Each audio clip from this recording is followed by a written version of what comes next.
చూడండి, ఎవరు ఎంత డబ్బు ఇవ్వగలరో అంత ఇవ్వండి, కానీ నేను మాత్రం ఈసారికి ఎలాంటి డబ్బు ఇవ్వలేను.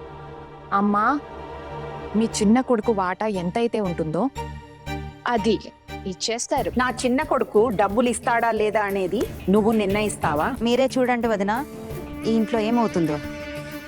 హరి హరి, ఇప్పుడు ఇదంతా నేను చూడలేనన్నయ్య. ఏంట్రా చిన్న, నిన్న అమ్మాయి తన కొంగుకి కట్టేసుకుంది.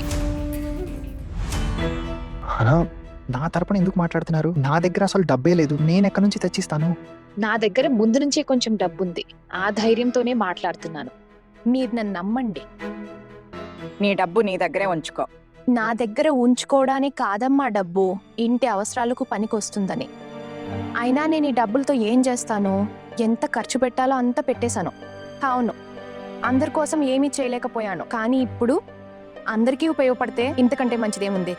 నా కోరిక కూడా అదే, ఒకరోజు అందరికీ భోజనం పెట్టాలని. ఆ రోజు రెస్టారెంట్లో కూడా నేను ఇదే చెప్తున్నాను, ఒకరోజు అందరిని ఇక్కడికి తీసుకొస్తానని. అమ్మా, ఇప్పుడు ఈ డబ్బు జన్మాష్టమి పూజ నైవేద్యానికి ఖర్చయితే నాకు నిజంగా చాలా తృప్తిగా ఉంటుంది. సరే, అంతగా చెప్తున్నావు కాబట్టి చేద్దాం పూజ. చూస్తున్నారా వదినా, ఎలా బుట్టలో వేసుకుంటోందో? స్పష్టంగా చూస్తున్నా ఠాకూర్ గారు. ఈ అమ్మాయికి నేను ఎలాంటి బుద్ధి చెప్తానంటే, దాని నోటికి శాశ్వతంగా తాళం పడిపోవాలి. దీనివల్ల నా పోల్టూకి చాలా అవమానం జరిగింది.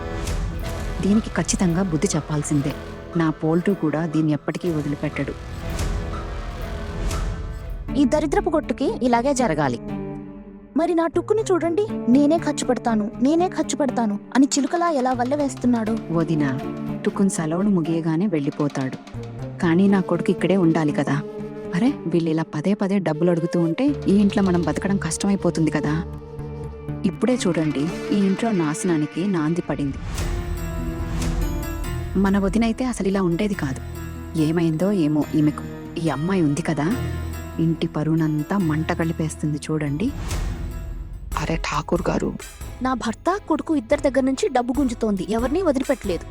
వదినా, అస్సలు ఇవ్వనివ్వకండి, అన్నయ్యని ఆపండి. ఇదంతా ఎవరి వల్ల జరుగుతోందో వాళ్ళని ఇంట్లోంచి గెంటేయకపోతే అప్పుడు గాని నేను ఈ ఇంటి కూతుర్ని కాదు. మరి మరిది గారు, మీరెంత ఇస్తారు? పండ్లు, పూలు, మిఠాయిలు తీసుకురండి. వదినా, టూకున్ డబ్బులు ఇస్తున్నారు కదా.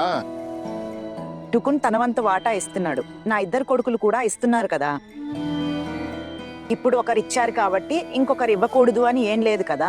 వదినా, కోకన్ ఎలాగో 500 ఇస్తున్నాడు, 500 ఇవ్వటం ఇవ్వకపోవటం పెద్ద విషయం ఉంది.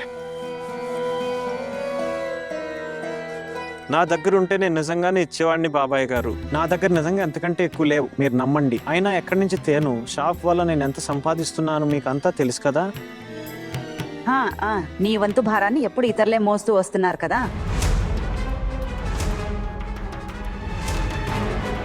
అప్పుడప్పుడు పోల్టు, ఇంకోసారి అన్నయ్య.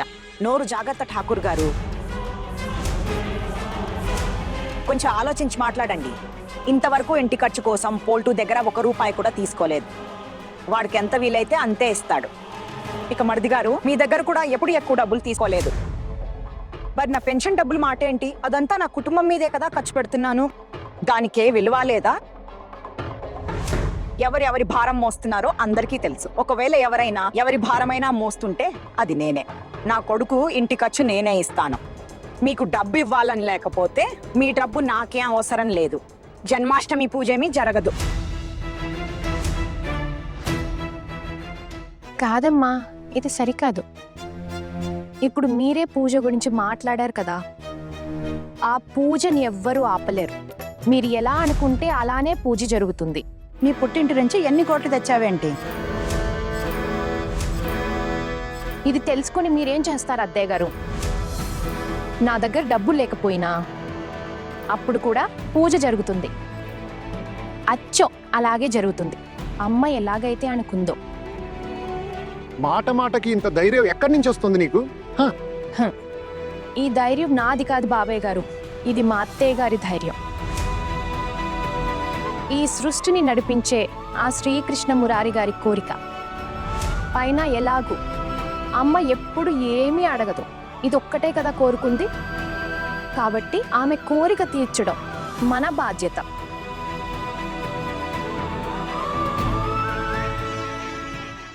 ఆలోచిస్తున్నాను నా తమ్ముళ్లను ఈ జన్మాష్టమికి పిలుద్దామని.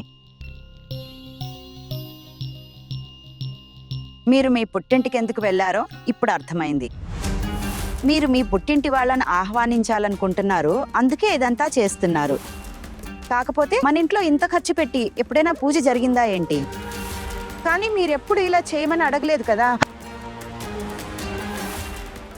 అమ్మ తన పుట్టింటి వాళ్ళని ఇక్కడికి పిలవాలనుకుంటే అందరూ తప్పేముంది అత్తయ్య గారు? మీరు మీ పుట్టింట్లోనే ఉంటున్నారు కదా. పుట్టింటికి దూరం అయ్యే బాధ ఎలా ఉంటుందో మీకెలా తెలుస్తుంది? అమ్మా, మీరు చెప్పింది అక్షరాల నిజం. మీరు మీ పుట్టింటి వాళ్ళని ఖచ్చితంగా పిలవండి. ఇన్నాళ్ళ నుంచి మీరు వాళ్ళని పిలవలేదు, అది చాలా తప్పు. ఒకటే మాట చెప్పాలనుకుంటున్నానమ్మా, దయచేసి నన్ను తప్పుగా అర్థం చేసుకోకండి. ఇంకా ఇది నా కోసం నేను చెప్పుకోవట్లేదు. ఒకవేళ 3 అక్కల పుట్టింటి వాళ్ళని కూడా పూజకి పిలిస్తే ఇంకా బాగుంటుందమ్మా. వీళ్ళ పుట్టింటి వాళ్ళు ఎప్పుడు ఇక్కడికి రారు కదమ్మా. అవునా? నా వియంకులు వియపురాలని పిలవాలో లేదో కూడా నువ్వే నిర్ణయిస్తావా? లేదు పిన్ని గారు, నేనేమీ నిర్ణయించట్లేదు. నేను కేవలం అమ్మకు ఒక సలహా ఇస్తున్నాను అంతే. ఇప్పుడు అమ్మకు నచ్చితే అమ్మ పిలుస్తుంది, నచ్చకపోతే పిలవదు.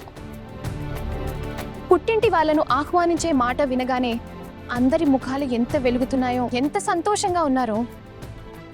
ఒకవేళ ఆహ్వానించాల్సి వస్తే ఈ 3 కోడళ్ళ పుట్టింటోళ్లకు మాత్రమే ఎందుకు ఇవ్వాలి? మీ ఇంట్లో వాళ్ళు నేను పిలవనంత పెద్ద తప్పు ఏం చేశారు? నేను నిజంగా నా గురించి ఆలోచించేది చెప్పలేదమ్మా.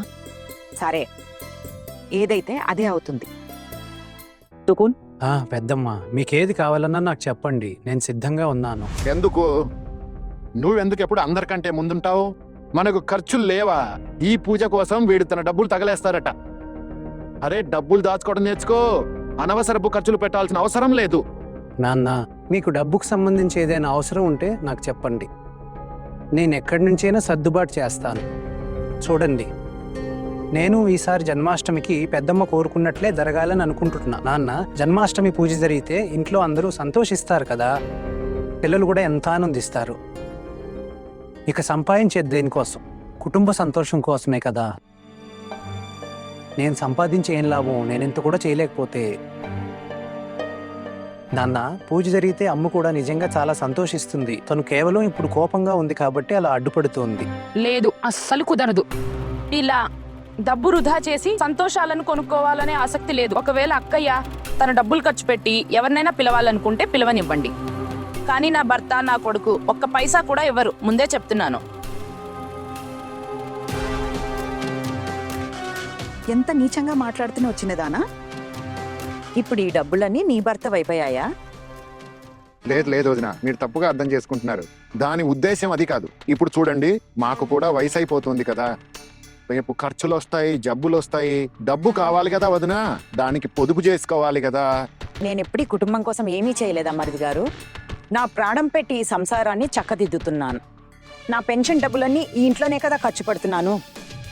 దానికి ఏ విలువ లేదా?